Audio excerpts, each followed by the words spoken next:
உறவுகளே, எனக்கு நீண்ட நாள் ஆசை இந்த யாழ்ப்பாணம் எல்லாம் இப்படியே போய்கொண்டிருக்கிறோம். ஆனால் இதில் நல்லூர் பின்வீதியில் இருக்கிற எங்களோட தியாகி திலீபன் அவர்களுடைய நினைவு தூவியை கடந்து செல்லுறோம். அதால் ஒரு நாளைக்காவது அந்த நினைவு தூவிக்கு நான் செல்லணுமெண்டு அது பார்த்தா இன்றைக்கு அது நிறைவேறும் போல இருக்குது. பார்ப்போம். இதுக்கு தான் நீண்ட நாள் ஒரு கனவு தான், நீண்ட நாள் ஆசை. இந்த நல்லூர் பின்வீதியை தாண்டி போயக்க இந்த தியாகி திலீபனுடைய உருவப்படத்திற்கு என்னால் ஒன்றுமே செய்கிற இல்லைன்ற ஒரு ஆதங்கம். ஆனால் இன்றைக்கு ஆண்டவன் தரிசனமோ அல்லது இந்த மண் வாசனையோ என்னவோ தெரியா இன்றைக்கு இதை நான் படம் எடுக்கக்கூடியதாக இருக்கிறது. உண்மையில் பார்த்திங்கன்னா இது 1988ஆம் ஆண்டு இதே இடத்தில் கட்டப்பட்ட நினைவு தூவி. 1996இல் ஸ்ரீலங்கா அரச படைகளால் இடித்து அளிக்கப்பட்டது. 2003 மீள அமைக்கப்பட்ட நினைவு தூவியின் தோற்றம் எல்லாம் இருக்குதில்ல.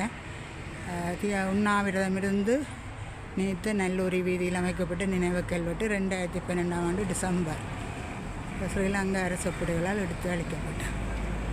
இது 2007ஆம் ஆண்டு நவம்பர் மாதம் ஸ்ரீலங்கா அரசப்படை. இதெல்லாம் பப்ளிக்காக இருக்கிற விஷயந்தான்.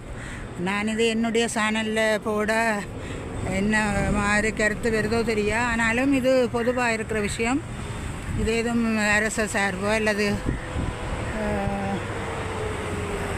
அப்படி இல்லை. ஆனால் இந்த தூவிக்கு பெற வேணுமென்று ஒரு நீண்ட நாள் ஆசை. சரியா, அந்த ஆசை இன்றைக்கு நிறைவேறுது.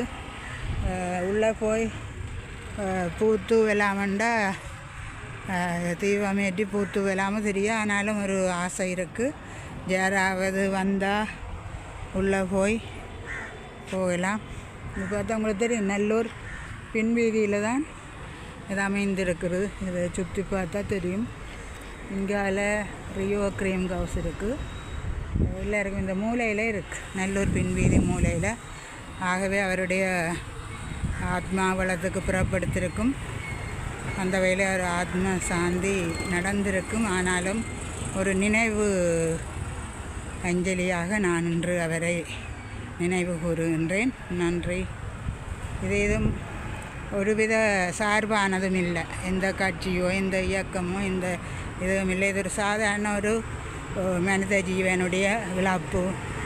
அதில் உண்ணாவிரதம் இருந்து எங்களோட நாட்டுக்காக உயிர் நீத்தவரை நாங்கள் கொண்டாடணும். அந்த வகையில் தான் இந்த பதிவு. Okay, thank you friends.